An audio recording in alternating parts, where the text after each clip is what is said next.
10 ரூபாய் வச்சு தான் நான் சோ இப்போ உங்களுக்கு வந்திருக்க அந்த 1.5 கோடியை நீங்க மட்டும் அனுபவிக்காம 20 வருஷமோ 1 லட்சம் நீங்க எடுத்ததுக்கு அப்புறமோ சோ டெய்லி 10 ரூபாய் சேவ் பண்றது ஒரு பெரிய விஷயமே இல்ல.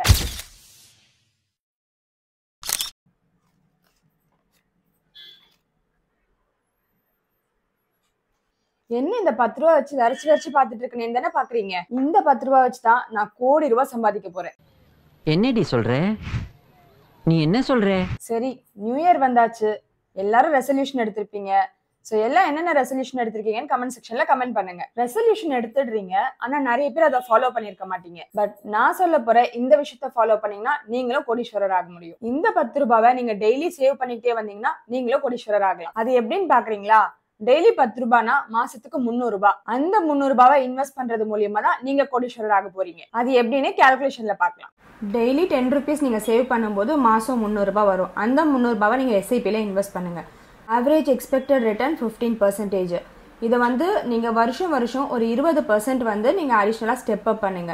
இது மாதிரி நீங்க 30 வருஷம் பண்ணீங்க அப்படின்னா நீங்க இன்வெஸ்ட் பண்ணிருக்க அமௌண்ட் வந்து பாத்தீங்கன்னா 42.5 லட்சம் ரூபாய் நீங்க இன்வெஸ்ட் பண்ணிருப்பீங்க. ஆனா உங்களுக்கு வந்திருக்கக்கூடிய ரிட்டர்ன் வந்து பாத்தீங்கன்னா அரௌண்ட் 1.5 கோடி ரூபாய் உங்களுக்கு வந்திருக்கும்.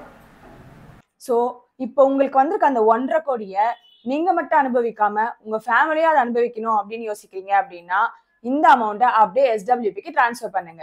அந்த 1.5 கோடியை அப்படியே நீங்க எஸ்டபிள்யூபிக்கு டிரான்ஸ்ஃபர் பண்ணுங்க. Same expected return 15%. 20 வருஷத்துக்கு நீங்க மாசம் 1 லட்சம் ரூபாய் உங்களுக்கு சம்பளமா எடுத்துட்டீங்க அப்படின்னா நீங்க எடுத்தது போக உங்களுக்கு அரௌண்ட் 11 கோடி உங்க கையில இருக்கும். 20 வருஷத்துக்கு நீங்க சம்பளமா 1 லட்சம் எடுத்தீங்க இல்லையா, அதுல வந்து நீங்க அரௌண்ட் 2.5 கோடி ரூபாய் நீங்க வித்ட்ரா பண்ணிருப்பீங்க.